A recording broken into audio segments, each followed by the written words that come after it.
Hello my dear students, yes अब मैं आया हूँ एक और चैप्टर के साथ जो है स्टाफिंग। जैसे मैंने कंज्यूमर प्रोटेक्शन एक्ट में आपको सिर्फ 3 ही टॉपिक बताए थे, इसी तरीके से इस स्टाफिंग वाले टॉपिक में मैं सिर्फ 4 टॉपिक आपको दे रहा हूँ। बस इन 4 टॉपिक्स को अच्छे से करना है। एग्जाम में जो क्वेश्चंस आने वाले हैं वो इन्हीं 4 टॉपिक में से आने वाले हैं। मतलब आज का वीडियो बहुत इंपॉर्टेंट होने वाला है, क्योंकि गारंटीड कि स्टाफिंग का जो क्वेश्चन इस एग्जाम पेपर में आएगा वो इस वीडियो से बाहर नहीं आने वाला। तो एक्चुअली जैसे मैंने आपको बताया था कि इस बार आपको 40 आउट ऑफ 40 मार्क्स दिलाने का जिम्मा मैंने लिया है, तो मुझे तो कुछ भी कर आपको 40 आउट ऑफ 40 मार्क्स दिलाने हैं, राइट। पूरा कॉन्सेंट्रेशन के साथ लगा पड़ा हूँ, हर एक टॉपिक को चूज करके लेकर आ रहा हूँ, ढूंढ के लेकर आ रहा हूँ, कौन सा टॉपिक कितनी बार रिपीट हुआ है उसके हिसाब से ये 4 टॉपिक्स जो मैंने क्लैरिफाई किए हैं, इन 4 टॉपिक्स को आपको अच्छे से समझ लेना है। और अगर आप मेरे को अच्छे सुन पा रहे हो ना, अच्छे समझ पा रहे हो, टेंटिवली मुझे सुन रहे हो, तो आपको लर्न करने की रिक्वायरमेंट भी नहीं है, आप आराम से एग्जाम में जाकर लिख सकते हो, ठीक है। तो they are some more student. देखो भाई, एक होता है टॉपर, राइट, जो जिसके लिए मैं बता रहा हूँ कि ये सारे जो मैं पॉइंट्स लेकर आ रहा हूँ, ये सारे के सारे इंपॉर्टेंट टास्क उसको रिकैप्चुलेट करा रहा हूँ। एक होता है दैट एवरेज, राइट, कि बस ही इज़ एबल टू जस्ट एक बार उसमें मैंने सब कुछ बता दिया, उसको थोड़ा बहुत याद है तो कंबाइन कर लिख पाएगा। एक होता है बिलो एवरेज, है ना। बट एक्चुअली लास्ट टाइम पर क्या होता है कि जो एक ऐसा बच्चा जिसने कुछ भी नहीं पढ़ा सर अब तक, है ना, तो कुछ भी नहीं पढ़ा, तो अगर वो बच्चे भी देख रहे हैं ना, तो उनकी गारंटी भी मैं ले रहा हूँ कि दैट अगर आप मेरे को ढंग से सुन पा रहे हो ना, तो इसको बना कर भी आप वहाँ पे लिखोगे तो भी आपके अच्छे नंबर आ जाएंगे। सो बी श्योर कि बस अच्छे से देखना है। लेकिन हाँ, अब इतनी सारी मेहनत मैं आपके लिए कर रहा हूँ, तो एक एफर्ट्स आपकी तरफ से मेरे पास आना चाहिए, that sharing, that video should be shared by you to your friends so that it should be spread. ये क्या होनी चाहिए? ये स्प्रेड होनी चाहिए और it should be reach to that particular childrens also, कि जिन्होंने अब तक कुछ नहीं किया, या जो लोग बहुत इंटेलिजेंट हैं, जो टॉप करके लाइन पर हैं लेकिन टॉप नहीं कर पा रहे थे, लेकिन अब इस वीडियो को देखकर जरूर टॉप कर पाएंगे। तो बी श्योर दैट कि you have to share this video to all your friends. लेकिन मैं एज कि आपका हर एक टाइम, हर एक मिनट बहुत इंपॉर्टेंट है, तो मैं बहुत सारा टाइम ना लेते हुए डायरेक्ट शुरू करता हूँ। सबसे पहले हम स्टार्ट करेंगे अपने स्टाफिंग प्रोसेस से। तो ये 4 जो टॉपिक मैंने आपको बताए, उन 4 टॉपिक में सबसे पहला टॉपिक मैं ले रहा हूँ स्टाफिंग प्रोसेस। स्टाफिंग प्रोसेस में हमारे पास सबसे पहला जो टॉपिक आता है बेटा, वो है estimating the man power requirement. Estimating the man power requirement क्या होता है? देखो, अगर मुझे स्टाफिंग करना है, मतलब मेरे पास को अगर किसी को रिक्रूटमेंट सेंड करना है, मतलब मेरे को इन्विटेशन भेजना है, तो उससे पहले मैं ये देखूंगा ना अपनी ऑर्गेनाइजेशन में कि कितने लोगों की रिक्वायरमेंट है, किस डिपार्टमेंट में कितने लोग काम कर रहे हैं, कहीं पर ज़्यादा काम तो नहीं कर रहे, कहीं पर कम तो नहीं है। तो ये सब चीज़ों को देखने के लिए हम पहले टॉपिक पर जाते हैं, उसे बोलते हैं एस्टिमेटिंग मैन पावर रिक्वायरमेंट। देखो, बहुत सिंपल सी बात है, आपको इनविटेशन देना है, राइट, आप न्यूज़पेपर में निकालोगे या कहीं पे कॉन्टैक्ट करोगे, तो कैसे बताओगे? ये बताना पड़ेगा ना कि हमें 5 लोग चाहिए, प्रोडक्शन मैनेजर, है ना, मतलब प्रोडक्शन डिपार्टमेंट में, या फिर हमें एक HR मैनेजर चाहिए, या हमें एक प्रोडक्शन मैनेजर चाहिए, परचेज मैनेजर चाहिए। उसके लिए कैसे पता लगाया? आप पहले क्या करोगे? Estimating man power requirement. हाँ, इसके अंदर 2 बहुत इंपॉर्टेंट से कॉन्सेप्ट आते हैं, वो है workload analysis and workforce analysis. Workload और वर्कफोर्स में बहुत सारे मेरे पास क्वेश्चंस आए, सर एक्चुअली इसके बारे में क्लियर कर दो, ये क्या है। तो मैं आपको बहुत क्लियरली आपको एक्सप्लेन करता हूँ कि वर्कलोड और वर्कफोर्स एनालिसिस क्या होता है। देखो, वर्कलोड एनालिसिस का मतलब है अगर जो भी काम आपको कंप्लीट कराना है, तो उसमें आप देख लो कि कितने मैन पावर की रिक्वायरमेंट है, कितनी मैन पावर की रिक्वायरमेंट है किसी काम को कंप्लीट कराने में। It is called work load analysis, right. और वर्कफोर्स एनालिसिस का मतलब है कि आपके ऑर्गेनाइजेशन में कितने लोग एग्जिस्टिंगली काम कर रहे हैं, राइट, कोई अंडर स्टाफ तो नहीं है, ओवर स्टाफ तो नहीं है, उसको एनालाइज करना, उसको एनालिस करना क्या कहलाता है? वर्कफोर्स एनालिसिस कहलाता है। दोनों किसके पार्ट हैं? Estimating the man power requirement के पार्ट हैं। दूसरा आता है रिक्रूटमेंट। रिक्रूटमेंट को हम बोलते हैं पॉजिटिव स्टेप। क्या बोलते हैं बेटा? Positive step. Why recruitment is called positive step? As because यहाँ पर हम लोग क्या कहते हैं? इन्विटेशन सेंड करते हैं। यहाँ पे हम लोग मैक्सिमम पर्सन्स को इन्वाइट करते हैं कि वो हमारी ऑर्गेनाइजेशन में आएँ और क्या करें? अप्लाई करें। तो अट्रैक्शन क्रिएट करते हैं कि हमारे यहाँ पे वैकेंसीज खाली हैं, हमारे यहाँ पे आओ और अप्लाई करो। This is called recruitment. After that we have selection. भाई रिक्रूटमेंट हो गया, तो बहुत सारे लोगों ने एप्लीकेशन दे दी। अब उन एप्लीकेशन से आपने कॉल किया होगा, उनको बुलाया होगा, जब वो आएंगे तो आपको क्या करना है, सिलेक्शन करना है। सिलेक्शन कैसे होता है, सीरीज ऑफ स्टेप्स के थ्रू होता है, इसको भी हम लोग पढ़ लेंगे। तो सिलेक्शन क्या है, एक सीरीज ऑफ स्टेप है, ये इसी का पार्ट है, इसलिए मैंने इसको फिफ्थ हेडिंग नहीं दी है, फिफ्थ टॉपिक नहीं बोला है, वो इसी का ही पार्ट है इसलिए। तो सिलेक्शन क्या है, मैंने आपको बताया कि एक सीरीज ऑफ स्टेप्स को फॉलो करते हुए एक बेस्ट कैंडिडेट को चूज करना क्या कहलाता है, सिलेक्शन कहलाता है। जैसे ही आपने उसको चूज कर लिया, सिलेक्ट कर लिया, तो हम जाएंगे नेक्स्ट स्टेप पे, कॉल्ड प्लेसमेंट एंड ओरिएंटेशन। अभी प्लेसमेंट एंड ओरिएंटेशन क्या होता है, देखो प्लेसमेंट का मतलब है जो एग्जिस्टिंग स्टाफ, जो आपने बंदा जो सिलेक्ट किया, अभी जो सीरीज ऑफ स्टेप्स के बाद जो बंदा सिलेक्ट हुआ, जो कैंडिडेट सिलेक्ट हुआ, उसको आप उसकी जॉब तक पहुंचाओगे, उसकी प्लेस तक पहुंचाओगे कि भाई उसको इंट्रोड्यूस कराओगे, भाई ये देखो ये आपकी जगह है, आपको यहाँ पे बैठे काम करना है, ये प्लेसमेंट है। और एग्जिस्टिंग वर्कर्स से उनको मिलवाना, उनका हेलो हाई कराना, that is called orientation, right. After that we have training and development. Training and development एक बहुत इंपॉर्टेंट पार्ट भी है। इसके लिए एक कीवर्ड मैं आपको बता रहा हूँ कि मेरे को लगता है शायद चांसेस बनते हैं कुछ थोड़ा बहुत आपको पता होने के और चांसेस क्वेश्चन आने के एग्जाम में, कि ट्रेनिंग और डेवलपमेंट, ट्रेनिंग किससे रिलेटेड है और डेवलपमेंट किससे रिलेटेड है। ट्रेनिंग किसको देते हैं और डेवलपमेंट किसको देते हैं, तो देखो ट्रेनिंग देते हैं टेक्निकल स्टाफ को और डेवलपमेंट होता है मैनेजेरियल स्टाफ का, ठीक है। नहीं पढ़ा था ना अब तक, अब बता रहा हूँ क्या। ट्रेनिंग जो है वो किसके लिए होता है, टेक्निकल स्टाफ के लिए, और डेवलपमेंट किसके लिए होता है, मैनेजरियल स्टाफ के लिए। Actually in training we are focusing on skills, हम वर्कर की स्किल्स पर फोकस करते हैं, राइट। तो ये क्या है, ट्रेनिंग है, उसे काम जो कर रहा है उस वो पर्टिकुलर जॉब के लिए जो स्किल्स रिक्वायर्ड होंगी उसको इंप्रूव करने के लिए हम उसे ट्रेनिंग प्रोवाइड करते हैं। और जहाँ पर हम ओवरऑल डेवलपमेंट की बात करते हैं, उसकी पर्सनालिटी की बात करते हैं, उसकी नॉलेज की बात करते हैं, वो उसका जो इंटेलिजेंस लेवल की बात करते हैं, वो क्या कहलाता है, डेवलपमेंट। तो जब हम ओवरऑल नॉलेज देते हैं तो वो डेवलपमेंट कहलाता है, और जब एक पर्टिकुलर टॉपिक पर देते हैं तो उसे हम क्या बोलते हैं, जब पर्टिकुलर स्किल्स के लिए नॉलेज देते हैं तो उसे हम क्या बोलते हैं, ट्रेनिंग कहते हैं। After that we have performance appraisal. Performance appraisal क्या होता है, एक्चुअली जो बंदा आपके यहाँ पे ऑलरेडी काम कर रहा है, राइट, तो रिक्वायरमेंट है कि हम उसे परफॉर्मेंस अप्रेजल दें। परफॉर्मेंस अप्रेजल का मतलब क्या होता है कि जो बंदा हमारे यहाँ पे ऑलरेडी हमारे एग्जिस्टिंग स्टाफ में काम कर रहा है तो उसने काम कैसा किया, बनता है ना उसको बताना। तो ये क्या है, एक रिपोर्ट तैयार करना अपने वर्कर के बारे में कि वो कितना एफिशिएंट है, कितना इफेक्टिव है, उसको हम बोलते हैं performance appraisal. And after that अगर उसका अच्छा रहा सब कुछ तो उसके बाद प्रमोशन और करियर प्लानिंग जाएगा। मतलब अगर उसका जो रिपोर्ट था वो बहुत अच्छा डेवलप हुआ, परफॉर्मेंस अप्रेजल एक बहुत बढ़िया था, तो उसके बाद क्या होगा, प्रमोशन होगा, और इसका मतलब उसको हम क्या देंगे, प्रमोट करेंगे, आगे हाई लेवल तक पहुंचाएंगे, जिससे कि उसका जो कैपेसिटी है वर्क करने की वो और इम्प्रूव हो जाएगी। और लास्ट में आता है कॉम्पनसेशन, कि अब उसको उसकी परफॉर्मेंस के हिसाब से हम कितना पेमेंट कर रहे हैं, क्या सैलरी दे रहे हैं, क्या वेज दे रहे हैं, it should be called it as compensation. I hope कि आपको ये स्टाफिंग प्रोसेस पूरा क्लियर हो गया होगा, और 2 बार अगर सुन लोगे ना इसी को तो अच्छे से फीड हो जाएगा माइंड में और अच्छे से याद हो जाएगा। इसको ढंग से कर लीजिएगा। बेसिकली मैंने पहले भी एक वीडियो बनाई थी कुछ टाइम पहले, मतलब जब आपका टर्म 2 स्टार्ट हुआ था, तो आप वहाँ से भी जाके देख सकते हो, वो थोड़ी और ज़्यादा डिटेल में थी। अभी थोड़ा सा क्योंकि हमें बहुत सारा टॉपिक को क्लियर करना है एक ही वीडियो में, तो बहुत वीडियो बड़ी ना होता है, उसके लिए मैं जल्दी सब कुछ क्या कर रहा हूँ, निपटा रहा हूँ। लेकिन हाँ, फिर भी बोल रहा हूँ, इससे बाहर कुछ नहीं आएगा, जो बोल रहा हूँ बस उतना ही उतना, राइट। इसके बाद हमारे पास है सिलेक्शन प्रोसेस। तो देखो ये सिलेक्शन जो है ना, ये सीरीज ऑफ स्टेप्स में होता है, तो वो कौन कौन सी चीज़ें हैं उसके बारे में बात करते हैं। तो सिलेक्शन प्रोसेस में हमारे पास आता है प्रीलिमिनरी स्क्रीनिंग।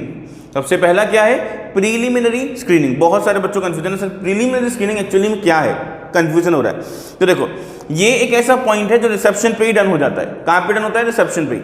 जब वर्कर्स जो कैंडिडेट हैं वो आपके यहाँ पे जॉब के लिए अप्लाई करने के लिए आए, एप्लीकेशन देने के लिए आए, तो आपने उस समय पर ही उनको कैटेगराइज कर लिया कि कौन कौन से लोग हमारे यहाँ के लिए रिक्वायर्ड हैं, कौन कौन से अनफिट हैं। जो अनफिट हैं अकॉर्डिंग टू नॉलेज, स्किल्स और एज एक्सपेक्टेंसी, तो उसके हिसाब से हम उसको वहीं से कैंसिल कर देंगे और आगे उन्हीं को कॉल करेंगे जो कि हमारे लिए क्या होंगे, एक्सपेक्टेड होंगे, बहुत परफेक्ट होंगे। उसके बाद ये क्या हुआ, मतलब बहुत सारी एप्लीकेशंस आई, 100 एप्लीकेशंस आई, लेकिन आपने साइट सेलेक्ट किया कि भाई उसमें से 50 तो ऐसे थे जिनको बुलाना ही नहीं है क्योंकि वो बिल्कुल अनफिट है हमारी ऑर्गेनाइजेशन के लिए। तो बचे रिमेनिंग 50, उनको बुलाएंगे किसके लिए, सिलेक्शन टेस्ट के लिए। सिलेक्शन टेस्ट जो मैंने आपको बताया, ये सीरीज ऑफ टेस्ट होते हैं जिनको हमको फॉलो करते हुए ये पता लगाना है कि बंदा हमारे ऑर्गेनाइजेशन के लायक है या नहीं। वो सिलेक्शन टेस्ट क्या क्या होते हैं, देखिए सिलेक्शन टेस्ट में सबसे पहले आता है इंटेलिजेंस टेस्ट। इंटेलिजेंस मतलब उसकी मेमोरी की कैपेसिटी को चेक करना, कि वो उसका आईक्यू लेवल को चेक करना, वो क्या कहलाता है? इंटेलिजेंसी टेस्ट कहलाता है। ठीक है, मेमोरी की कैपेसिटी को चेक करना। एप्टीट्यूड टेस्ट का मतलब है उसकी एबिलिटी को चेक करना कि नई नई स्किल्स को किस तरीके से लर्न कर सकता है। तो लर्निंग स्किल्स को चेक करना, लर्निंग एबिलिटी को चेक करना कि वो किसी भी नई स्किल को किस तरीके से लर्न करता है, right. Third is personality test. Personality test means how he enter in your time of interview, किस तरीके से एंटर हुआ था, चलता कैसे है, बात कैसे करता है, उसके इमोशंस क्या क्या हैं, राइट। वो कितनी किसी चीज़ को कितनी लाइटली लेता है, या किसी भी चीज़ को कितना एक खुशी मतलब हंस के एक बर्डन को लेता है, वो सब कुछ चेक करना क्या कहलाता है? पर्सनालिटी टेस्ट कहलाता है। उसका टेम्पर चेक करना मतलब टेम्परामेंट, राइट। फिर आता है ट्रेड टेस्ट। ट्रेड टेस्ट का मतलब है उसकी एग्जिस्टिंग नॉलेज, उसके पास पहले से जो चीज़ के लिए वो अप्लाई करने आया उसके बाद उसकी क्या नॉलेज है, उसे हम ट्रेड टेस्ट बोलते हैं। और लास्ट है हमारा इंटरेस्ट टेस्ट। कई लोग क्या होते हैं, एक ऑर्गेनाइजेशन के लिए जो जॉब खाली है, जो वैकेंट है, उसके लिए कैपेबल तो हैं, अप्रोप्रिएट भी हैं, लेकिन कभी कभी वर्कर का इंटरेस्ट उसमें नहीं है, लेकिन वो ज़बरदस्ती कर रहा है उस जॉब को क्योंकि उसको रिक्वायरमेंट है ना। तो हम ये चेक करते हैं कि वो सच में उसमें इंटरेस्टेड है भी या नहीं, राइट। या फिर बस अभी उसे लग रहा है कि कुछ टाइम के लिए मैं जॉब कर लेता हूँ, तो बाद में मेरा वहाँ तक मैंने कहीं लेटर डाल ही रखा है, वहाँ से जब कॉल आ जाएगा तो मैं वहाँ चला जाऊँगा। तो हम इसको भी चेक करते हैं किसमें? इंटरेस्ट टेस्ट में। और जो बंदा ये टेस्ट कंप्लीट करके आता है तो उसको कहाँ भेजते हैं? Employment interview. सबसे कॉमन तो यही है, क्या? Employment interview. इसे बोलते हैं face to face conversation between employer and employee. Employer और कैंडिडेट के बीच में जो फेस टू फेस कन्वर्सेशन होने वाला है, जो फेस टू फेस क्वेश्चनिंग होने वाली है, उसे हम क्या बोलते हैं? Employment interview. सबसे कॉमन तो यही है ना। उसके बाद अगर कोई बंदा यहाँ से पास हो जाता है तब उसका चेक करते हैं हम रेफरेंस एंड बैकग्राउंड। क्या? रेफरेंस एंड बैकग्राउंड मतलब उसने कुछ बताया होगा कि भाई मैं इनको जानता हूँ, या फिर वो लोग इस बंदे को जानते हैं, या फिर उसकी जो प्रीवियस ऑर्गेनाइजेशन है, उस प्रीवियस ऑर्गेनाइजेशन का जो एम्प्लॉयर है, हम उससे कॉन्टैक्ट कर लें, हम उसके बारे में, उसके कैरेक्टर के बारे में जान लें कि वो बंदा अच्छा है, ख़राब है, उससे कितना पेमेंट मिल रहा था पहले। ये सब कुछ चेक करना क्या कहलाता है? Reference and background check. अगर ये सब कुछ क्लियरली हो जाता है तब हम करते हैं सिलेक्शन डिसीजन। सिलेक्शन डिसीजन मतलब out of 50 we are finalising 10। हमने अभी 10 फाइनलाइज किए कि भाई इनको ग्रॉस मोटा 10 ये निकाल लो, इनको भेजो आगे किसके लिए? मेडिकल एग्जामिनेशन के लिए। मेडिकल एग्जामिनेशन मतलब अगर सपोज करो आपको कोई ऐसा वर्क कराना है जो बहुत ही हाइट पे होता है, तो उस बंदे को हाइट फोबिया तो नहीं है। कुछ ऐसा वर्क है जो लगभग कुछ एरिया में उसको वाटर में भी जाना पड़ता है, तो उसको वाटर फोबिया तो नहीं है। तो ये दीज टाइप ऑफ थिंग्स हमें चेक कराने होते हैं, उसका ओवरऑल मेडिकल चेकअप कराना होता है कि वो उस पर्टिकुलर जॉब के लिए फिट है या नहीं। इसे हम बोलते हैं मेडिकल एग्जामिनेशन। जब वो इसको भी पार करके आएगा तब उन 10 में से हम किसी 5 या 4 जितने भी हमें रिक्वायर्ड होंगे हम उनको सिलेक्ट करेंगे। इसको हम बोलेंगे जॉब ऑफर। क्या बोलेंगे? जॉब ऑफर मतलब फाइनल सिलेक्शन डिसीजन। ये फाइनल सिलेक्शन डिसीजन हमने कर लिया। अब हमने बोला कि भाई ये रहा आपका जॉब लेटर, अब आप क्या कर सकते हैं? हमारे यहाँ पे अप्लाई, आप हमारे यहाँ पे कल से ज्वाइन कर सकते हैं, या जो भी डेट दे रखी होगी वहाँ से कर सकते हैं। इसके अंदर क्या होता है? टर्म्स एंड कंडीशन दे रखी होती हैं अबाउट द सैलरी, राइट। तो और उनका जो वर्क है उसके अकॉर्डिंग। फिर आता है last contract of employment. Finally contract of employment हो जाएगा। कॉन्ट्रैक्ट ऑफ एम्प्लॉयमेंट का मतलब क्या है कि हम उस वर्कर जो कॉन्ट्रैक्ट ऑफ मतलब जो हमारे पास जो वर्कर आया है, जो एम्प्लॉय आया है, उससे हम क्या बोलेंगे? उसे और इन डिटेल में बताएंगे, जैसे लीव लेने का क्राइटेरिया क्या है, और लेट लगेगी या नहीं लगेगी, और जो अंदर के जो बेसिक रूल्स हैं उसके बारे में, पेनल्टीज़ के बारे में हम उसको बताएंगे। तो ये क्या कहलाता है? कॉन्ट्रैक्ट ऑफ एम्प्लॉयमेंट कहलाता है। आई होप कि दोनों टॉपिक क्लियर हो गए होंगे। Let us move toward the next, that is called sources of recruitment. मैं फिर बोल रहा हूँ, सारे टॉपिक जो बता रहा हूँ ना लिटरली बहुत ज़्यादा इंपॉर्टेंट है, आएंगे ही आएंगे। और लिटरली बोल रहा हूँ कि मेरे को इतना ज़्यादा सेल्फ कॉन्फिडेंस अपने अंदर आ रहा है ना इस बार, कि इस बार तो मेरे को ऐसा लग रहा है कि मैक्सिमम बच्चा, मतलब अगर हमारे यहाँ पे टोटल 50,000 स्टूडेंट्स हैं जो इस बार कॉमर्स में हैं और पूरे इंडिया में अप्लाई कर रहे हैं, यूपी में अप्लाई कर रहे हैं, तो मैं ये सोच कर बैठा हूँ कि 50,000 में से कम 30,000 और 40,000 बच्चे ऐसे होंगे जो 40 आउट ऑफ 40 मार्क्स लेकर आने वाले हैं। लेकिन वही बात है, it should B depend on, ये किस पर डिपेंड करता है, आपकी तैयारी पर और आपके मेंटोर पर, है ना। तो देखो ये जो वीडियो मैं इतनी मेहनत करके बना रहा हूँ, इट शुड बी कि थोड़ा सा फ्रूटफुल मेरे लिए भी होना चाहिए, कि सिर्फ आप ही को इसके फ्रूट्स नहीं चाहिए, मेरे को भी चाहिए, है ना।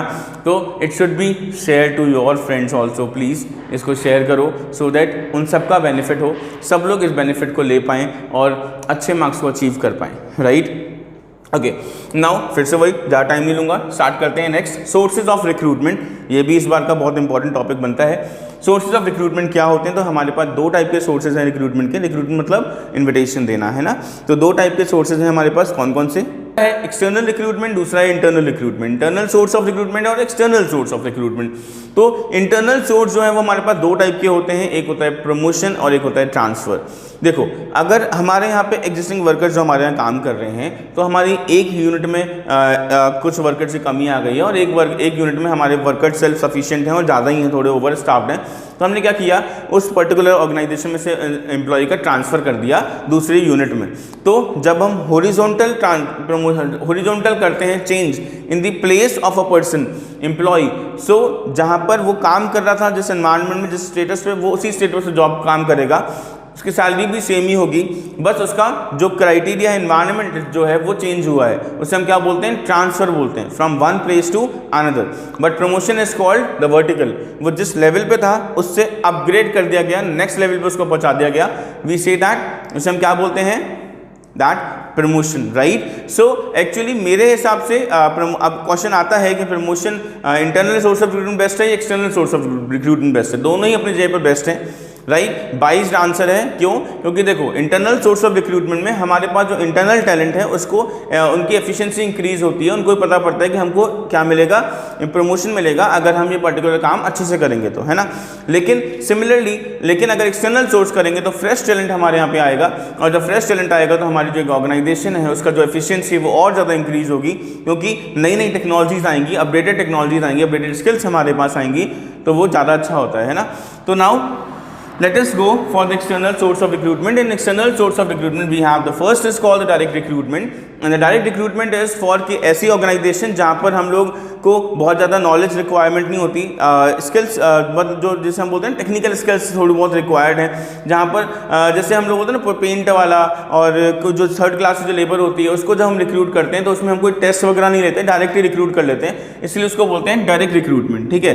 फिर आता है कैजुअल कॉलर्स। कैजुअल कॉलर्स कौन होते हैं, जनरली किसी ऑर्गेनाइजेशन में अगर आपको सपोज करो कि आपको किसी ऑर्गेनाइजेशन में अप्लाई करना है और वहाँ पे वैकेंसीज नहीं है, जब आप कभी अप्लाई करने के लिए जाते हो तो वो क्या बोलते हैं, हमारे यहाँ वैकेंसी नहीं है, आप ऐसा करो अपना रिज्यूम हमको दे जाओ, हमारे पास जब भी वैकेंसी होगी तब हम आपको कॉल कर लेंगे। तो that is called casual callers, उन्हें क्या कहते हैं, हम कैजुअल कॉलर्स कहते हैं। फिर advertisement of web, television, newspapers, magazines, pamphlets, तो ये सब क्या कहलाता है, एडवर्टीजमेंट कहलाता है। हम एडवर्टीजमेंट के थ्रू अपने लोगों को बता सकते हैं कि भाई हमारे यहाँ पे वैकेंसीज खाली हैं, आप हमारे यहाँ पे आके अप्लाई कर सकते हैं। फिर आता है employment exchange. Employment exchange actually हम बोलते हैं कि हमारे अगर we are belongs to Agra, तो आगरा में हम बोल सकते हैं हमारे यहाँ एम्प्लॉयमेंट एक्सचेंज है, और गवर्नमेंट एम्प्लॉयमेंट एक्सचेंज है जो कि हमारे साईं के तकिया पे है, राइट। तो यहाँ पर जो एम्प्लॉयमेंट एक्सचेंज है वो क्या है, एक ऐसी ऑर्गेनाइजेशन जहाँ पर जो इन अनएम्प्लॉयड पर्सन है वो अपने आप को रजिस्टर्ड कराते हैं और वहाँ पर रजिस्टर कराते हैं, ये बताते हुए कि हमारे पास जॉब नहीं है, और मैंने वहाँ पे बहुत सारे जो जॉब सीकर्स हैं वो आते रहते हैं, और जैसे ही कोई नई जॉब वहाँ पर आएगी तो वो लोग कॉल करके बताते हैं या आपके पास लेटर भेजते हैं और आप वहाँ पर जाके अप्लाई करते हो। तो ये क्या कहलाता है, एम्प्लॉयमेंट एक्सचेंज कहलाता है, राइट। फिर आता है placement agencies and labour contractors. तो प्लेसमेंट एजेंसीज और लेबर कॉन्ट्रैक्टर्स क्या होता है, प्लेसमेंट एजेंसी जैसे अगर हम नॉर्मल सी बात करें तो आपने देखा होगा कि कंसल्टेंसीज बहुत सारी खुली हुई होती हैं ना, जैसे naukri.com, ऐसी साइट्स भी हमारे पास में हैं। और लेबर कॉन्ट्रैक्टर मतलब अगर मुझे कोई काम करना है तो ठेके पे हम लोग काम चला देते हैं, तो सिर्फ लेबर से हम कॉन्ट्रैक्टर से बात करते हैं कि भाई मुझे एक बार काम कराना है, अब आप मतलब कितने रुपये लेने वाले हो, कितनी लेबर लगाओगे, तो this is called the labour contractor. आजकल ये हाउस कीपिंग में बहुत ज़्यादा चल रहा है हमारे यहाँ पे, जो हाउस कीपिंग का पर्टिकुलर जो काम है, जब हमें स्कूल्स में या बड़े बड़े हॉस्पिटल्स में हमें जो हाउस कीपिंग के लिए जो पर्सन्स चाहिए उसके लिए हम किससे कॉन्टैक्ट करते हैं, लेबर कॉन्ट्रैक्टर से कॉन्टैक्ट करते हैं। वो अपनी पूरी टीम को हमारे पास भेजते हैं और उसको हाउस कीपिंग करते हैं। After that we have campus recruitment. ये एक एग्रीमेंट है किसका, एक कॉलेज का मतलब इंस्टीट्यूशन का विद कंपनी के साथ। तो जब एक बच्चा जब पढ़ाई कर रहा होता है किसी भी इंस्टीट्यूशन में, जैसे एमबीए कर रहा है, तो एमबीए करते वक्त क्या होगा, पहले फर्स्ट ईयर में तो क्या करेगा, अपना नॉलेज गेन करेगा, थ्योरेटिकल नॉलेज लेगा, एंड सेकेंड ईयर में उसको इंटर्नशिप के लिए भेजा जाएगा। इंटर्नशिप मतलब उसको प्रैक्टिकल नॉलेज के लिए भेजा जाएगा कि वो प्रैक्टिकल नॉलेज लेकर आए और अच्छे से काम कंप्लीट कर पाए। And after that this is called employees recommendation. बहुत सारे ऑर्गेनाइजेशन में सबसे कॉमन यही पार्ट है कि अगर हमारे यहाँ पे कोई एक वैकेंसी खाली होगी तो मैं अपने फ्रेंड को बोल दूंगा कि भाई हमारे यहाँ पे अप्लाई कर दे, हमारे में वैकेंसी खाली है। ठीक है, एम्प्लॉइज रिकमेंडेशन है, मतलब एग्जिस्टिंग एम्प्लॉय क्या करता है, अपने रिश्तेदारों को, अपने फैमिली वालों को, अपने कॉलोनी वालों को, अपने मोहल्ले में सोसाइटी में लोगों को बताता है कि हमारे यहाँ पे अप्लाई कर दो, हमारे यहाँ पे जगह खाली है। इसे हम क्या बोलते हैं, employee is recommendation. After that we have methods of training. Training के मेथड्स हैं वो भी बहुत इंपॉर्टेंट है। इसमें भी दो सबसे ज़्यादा इंपॉर्टेंट है, एक अप्रेंटिसशिप ट्रेनिंग प्रोग्राम और एक वेस्टिबल ट्रेनिंग प्रोग्राम। इसको बहुत अच्छे से कर लीजिएगा, वैसे मैं करा ही रहा हूँ, अगर आप मुझे ढंग से सुन पाओगे तो आपको कुछ भी पढ़ने की जरूरत होगी नहीं, रिक्वायरमेंट नहीं होगी। तो मेथड्स ऑफ ट्रेनिंग में अगर हम लोग बात करें तो we have on the job training method and off the job training method. Two type के मेथड्स हमारे पास होते हैं। On the job training method का मतलब है जब किसी जॉब के ड्यूरिंग, मतलब जब आप कहीं काम कर रहे हो, काम करते करते जब आप सीखते हो, उसे हम क्या बोलते हैं, ऑन द जॉब बोलते हैं। और उस जॉब के बाउंड्री के बाहर, अगर उस ऑर्गेनाइजेशन के बाउंड्री के बाहर कहीं से आप सीख के आते हो तो उसे हम क्या बोलते हैं, off the job training method बोलते हैं। तो on the job training method में हमारे पास आता है apprenticeship training programme. Apprenticeship training programme में क्या होता है, एक मास्टर वर्कर परफॉर्म करता है और जो कैंडिडेट है वो सिर्फ देखता है, राइट, पहले ऑब्जर्व करता है। उसके बाद जब ऑब्जर्वेशन पूरा हो जाता है तो फिर जो ऑब्जर्वर है वो क्या करता है, काम करके दिखाता है और मास्टर वर्कर ऑब्जर्वर बन जाता है। इसे हम क्या बोलते हैं, अप्रेंटिसशिप ट्रेनिंग प्रोग्राम। मतलब जैसे आप देखा हो कभी कभी आप कभी बाल कटवाने के लिए जाते हो, है ना, सैलून पे जाते हो, तो एक बच्चा वहाँ पे रखा है, छोटू, जैसे हम बोलते हैं छोटू रखा हुआ है, भाई छोटू कैंची लेकर आ, छोटू पानी भर दे। ये क्या है, एक बंदा जो क्या कर रहा है, सिर्फ नॉलेज गेन करने के लिए आया है, वो ये देख रहा है कि बाल कैसे काटे जाते हैं। तो दिस इज कॉल्ड, ये क्या कहलाता है, अप्रेंटिसशिप ट्रेनिंग प्रोग्राम कहलाता है। जब कारपेंटर हमारे यहाँ पे आता है तो कारपेंटर एक अपना सा बच्चा ले आता है संग में, या कोई छोटा सा लड़का ले आता है, हेल्पर ले आता है। वो हेल्पर कौन है, वो एक ऑब्जर्वर है, वो सिर्फ देख रहा है कि कैसे कटिंग होती है, कैसे फर्नीचर बनता है। ये जो पर्टिकुलर पार्ट आप देख रहे हो किसका है, अप्रेंटिसशिप ट्रेनिंग प्रोग्राम का पार्ट है, राइट। फिर आता है हमारे पास नेक्स्ट कोचिंग। कोचिंग में क्या होता है, जो हमारा सुपरवाइजर है, राइट, हमने बोल दिया भाई, ये सुपरवाइजर को बताया कि भाई ये नया एम्प्लॉय आया है, इसको सुपरवाइज करो, इसको बताओ कैसे कैसे काम करना है। तो सुपरवाइजर क्या करेगा, आपको काम बताएगा, भाई ऐसे ऐसे काम करना है आपको हमारे ऑर्गेनाइजेशन में, फिर वो आपको सुपरवाइज करेगा, है ना। तो दिस इज कॉल्ड कोचिंग, इसे हम क्या बोलते हैं, कोचिंग बोलते हैं। फिर इंटर्नशिप ट्रेनिंग प्रोग्राम, जो मैंने अभी आपको बताया कि ड्यूरिंग द एजुकेशन टाइम, जो एजुकेशन लर्निंग के टाइम पर आपको क्या कर दिया जाता है, प्रैक्टिकल नॉलेज के लिए आप जब चले जाते हो उसे हम क्या बोलते हैं, इंटर्नशिप ट्रेनिंग बोलते हैं। After that we have job rotation. जब किसी एम्प्लॉय को ओवरऑल डेवलपमेंट देना होता है, हर जॉब का थोड़ा नॉलेज उसको प्रोवाइड करनी होती है, तो हम उसे जॉब रोटेशन कराते हैं। जैसे पहले परचेज में था, फिर प्रोडक्शन भेज दिया, प्रोडक्शन के बाद सेल्स में भेज दिया, सेल्स के बाद उसे प्रोडक्शन में भेज दिया। तो ये क्या है, ये रोटेशन, जो गोल गोल रोटेशन आपने कराया उससे क्या हो जाएगा, वो ओवरऑल डेवलपमेंट हो जाएगा, इसे हम जॉब रोटेशन कहते हैं, right. And after that we have off the job training method, मतलब क्लास जो आपकी ऑर्गेनाइजेशन के बाहर से जब आप सीख कर आते हो, या फिर कोई ऑर्गेनाइजेशन है जिसने सेटअप कर रखा है अपने ऑर्गेनाइजेशन के बाहर ही, जहाँ पर मशीन्स बहुत सोफिस्टिकेटेड होती हैं, तो वहाँ पर हम off the job training programme करते हैं, जिसमें वेस्टिबल ट्रेनिंग बहुत इंपॉर्टेंट पार्ट है। ये ज़रूर आना चाहिए, ये आएगा, और इसमें अप्रेंटिसशिप ट्रेनिंग प्रोग्राम जरूर आना चाहिए। ये दो मैं जो आपको बता रहा हूँ ये बहुत ज़रूरी है, बहुत इंपॉर्टेंट आएंगे, सारे ही इंपॉर्टेंट हैं, इनको और ढंग से कर लीजिएगा। आफ्टर क्लासरूम लेक्चर, सबसे पहले क्लासरूम लेक्चर्स की बात करते हैं। ये जनरली फोकस करते हैं आपकी नॉलेज को अपग्रेड करने के लिए, आपकी स्किल्स को अपग्रेड करने के लिए नहीं। जब आपकी स्किल्स को नहीं अपग्रेड कर रहे हैं, आपकी नॉलेज को अपग्रेड कर रहे हैं, उसको हम क्या बोलते हैं, क्लासरूम लेक्चर्स कहते हैं। मतलब जैसे आप सपोज करो आप कॉल सेंटर में जॉब करने के लिए जा रहे हो, तो आपको कॉल सेंटर में जॉब करने के लिए कोई स्किल्स तो नहीं चाहिए होंगे ना, आपको क्या चाहिए होगा, आपका वोकैबुलरी बहुत अच्छा होना चाहिए, आपका बोलने का तरीका बहुत अच्छा होना चाहिए। तो ये सब चीज़ें, आपकी नॉलेज उस पर्टिकुलर फील्ड में बहुत अच्छी होनी चाहिए।